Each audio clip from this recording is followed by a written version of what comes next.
In the digital age, there are two ways to exist, as a consumer or as a ghost. Most people are content with the first. They trade their privacy for convenience, their data for a like, and their deepest secrets for a seamless cloud backup. They move through the world leaving a trail of digital breadcrumbs, GPS coordinates, credit card swipes, facial recognition pings, never realizing that they are being harvested. But for us, the screen isn't a window, it's a battlefield. My name is encrypted. My location is a rotating series of nodes scattered across 3 time zones, and my face is a plastic mask that represents a collective of thousands who have never met. This is a day in the life of an anonymous operative. You don't wake up to the sun. In a room where the blinds are permanently taped shut, the sun is an abstract concept. You wake up to the cold blue light of a terminal window and the rhythmic hum of a cooling fan fighting the heat of an overclocked processor. The first thing you do isn't checking your mail, it's checking the op channels on an encrypted IRC server. You look for the Tango Down reports, you look for the fresh leaks. You scan the scrolling green text for the latest target, usually a corporation that thinks its legal department makes it invincible, or a government that has forgotten it serves the people. Today, the target is a multi-billion-dollar data broker.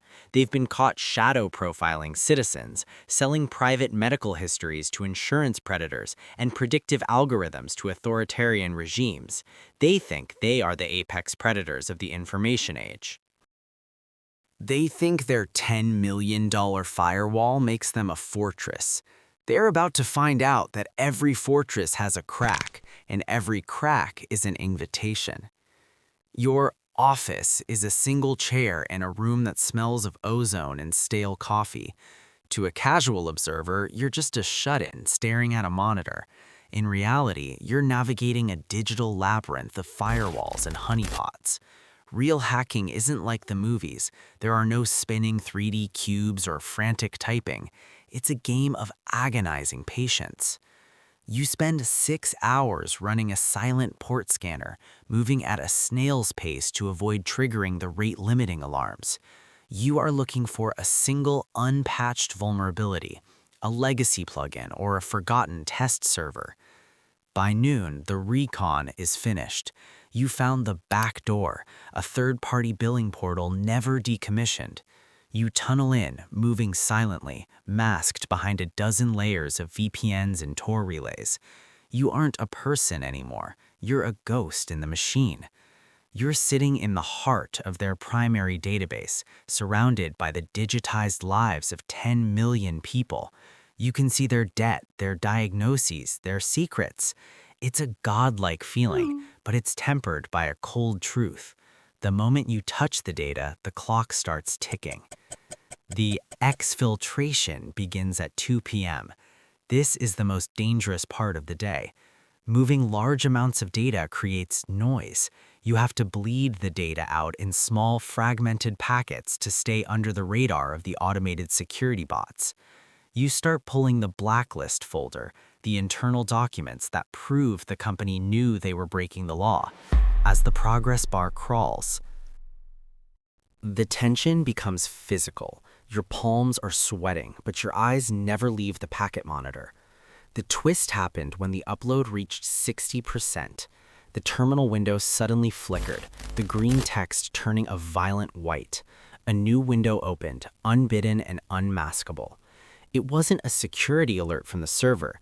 It was a live feed from your own webcam. I looked at the screen and saw myself, tired eyes in the blue reflection of the code shimmering on my glasses.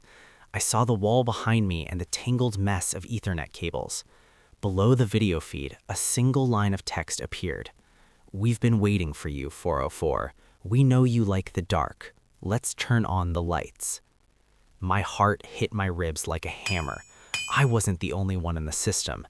The vulnerability I found wasn't an oversight, it was a snare.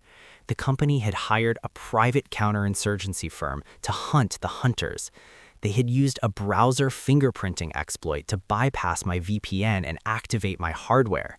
They were tracing the hop back from the relay in Moldova directly to my physical ISP. I had 10 seconds to make a choice. I could hit the kill switch on my desk, a button that would fry my hard drives and turn my rig into dead silicon. I could vanish and hope I was fast enough to get out of the apartment before the local authorities arrived. Or I could finish the upload. If I stayed connected for another 90 seconds, the blacklist would be live on every mirror site on the web. The company would be ruined, but I would be a Legion member with a verified home address. I didn't reach for the power cord. I looked at my own reflection in that hijacked webcam feed and smiled. I reached for the mirror all command. I pushed the data through every available port. 85%, 90%, 95%. I could hear a car door slamming on the street outside. 100%. Upload complete. I didn't wait for a success message. I slammed the execute key on a scorched earth script that wiped my drive and sent a virus to the company's routers, locking their own admins out. I pulled the battery from my laptop, grabbed the go bag I had kept packed for 3 years, and stepped out the fire escape just as the front door was kicked open. As the sun begins to bleed through the gray morning smog, I'm sitting at a bus stop 5 miles away. I have a new burner phone and a backpack with a change of clothes. I watch the morning commuters, completely unaware that the world changed while they were sleeping. The headlines tomorrow will be a storm. They'll talk about the great data breach and the fall of a corporate giant. They won't see the ghost sitting on a plastic bench. I'm not a hero. I'm just a packet of data that chose a side. We are a legion. We do not forgive. We do not forget. Expect us.